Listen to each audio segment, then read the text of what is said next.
Marseille mise sur les grands projets immobiliers pour réduire la fracture nord-sud. Au conseil départemental des Bouches-du-Rhône, les jeunes élus ont déjà de très bonnes idées. À Aix-en-Provence, il est désormais très facile de redonner vie à vos sneakers préférés.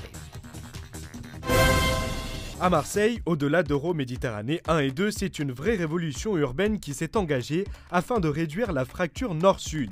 La journée de l'immobilier a permis ainsi de découvrir plusieurs projets emblématiques, à l'image des fabriques gigantesques écoquartiers en cours de construction ou encore du village Mirabeau, ancienne caserne en passe de devenir un authentique lieu de vie au cœur du 15e arrondissement de la ville. C'est une révolution, il n'y a absolument aucun doute. Quand on regarde ce qui se passe dans ce territoire depuis environ une dizaine d'années, ce n'est pas une évolution, c'est une révolution.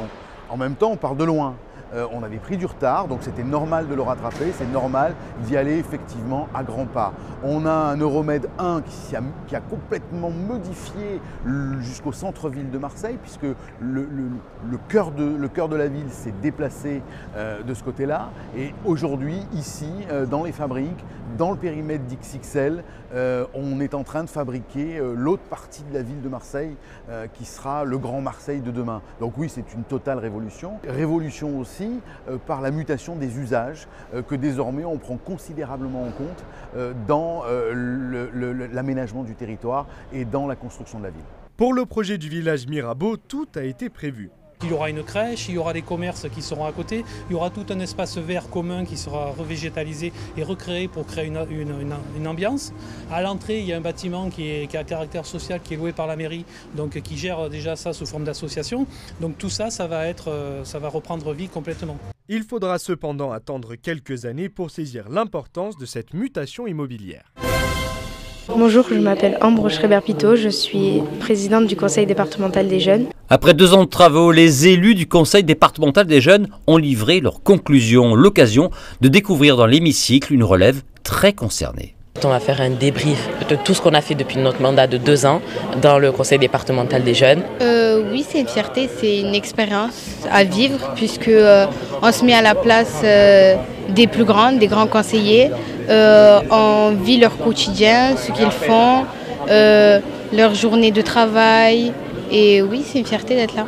Ces jeunes, avec sa présidente, vont nous donner les préconisations que nous allons soumettre à notre assemblée, bien sûr, sur les différents domaines, différentes thématiques sur lesquelles ils ont travaillé. L'idée, c'est de mobiliser la jeunesse sur à la fois des actions citoyennes, mais pour leur expliquer un petit peu plus ce que sont les institutions, mais c'est aussi pour préparer l'avenir, parce que c'est comment est-ce qu'ils voient leur futur, comment est-ce qu'ils voient leur environnement, comment est-ce qu'ils voient leur territoire, et comme ils sont en âge aujourd'hui de construire cet avenir, et que les projets sont tellement longs à mettre en route, qu'il est important que nous puissions avoir leur avis sur les options que nous prenons.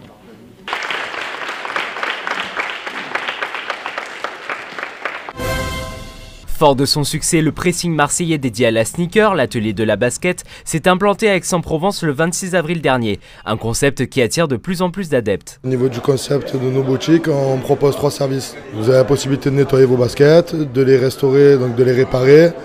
On fait beaucoup de choses, c'est de la cordonnerie nouvelle génération qu'on a adapté au monde des sneakers parce que tout le monde met des sneakers actuellement.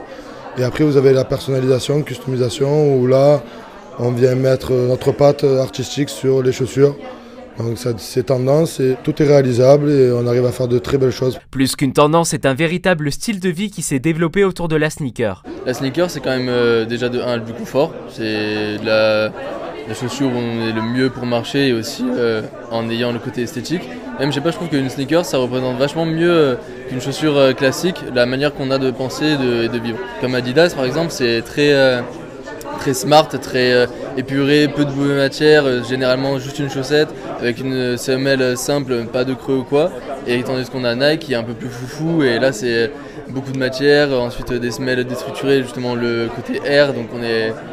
il y a toute une philosophie après, une genre de poésie qui tourne autour de la sneakers et je pense que c'est pour ça que les gens en général s'intéressent de plus en plus à ça. Récompensé par la Chambre de commerce et d'industrie le 16 avril dernier, l'atelier de la basket concourra à Paris face à tous les chausseurs de France en février 2019, catégorie customisation.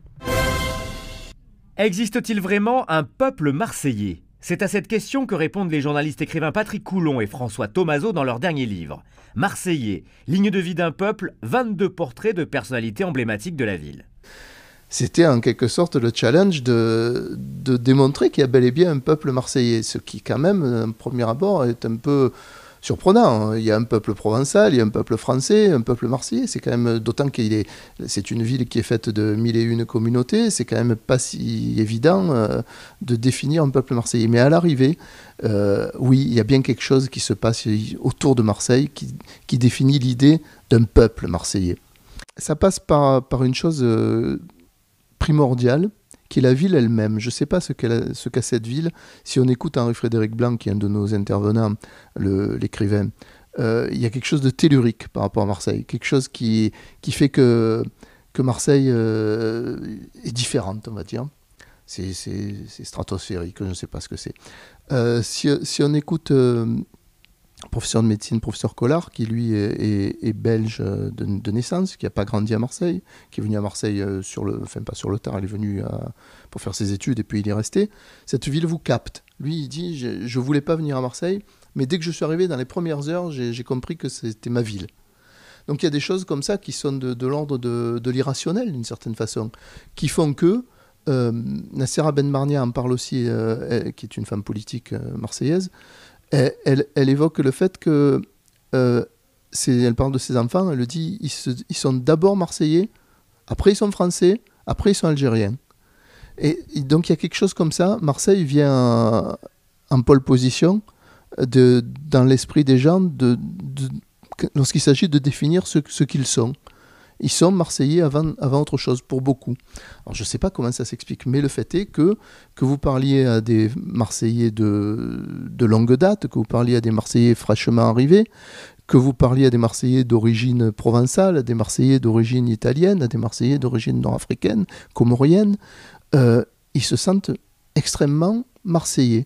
Et c'est ce qui semblerait finalement être le ciment. Alors c'est idiot, vous allez me dire, on est à Bordeaux, on est bordelais, on est à Lille, on est lillois. Oui, mais à Marseille, ça rajoute quelque chose, on dirait. Ça rajoute un ciment plus fort qui fait que des gens extrêmement différents les uns des autres se retrouvent dans cette idée d'être Marseillais, plus que dans l'idée d'être chef d'entreprise, d'être français, d'être footballeur, encore que là, pour le coup, le football est un des ciments, mais pas le seul, hein, un des ciments qui font que les Marseillais se sentent Marseillais.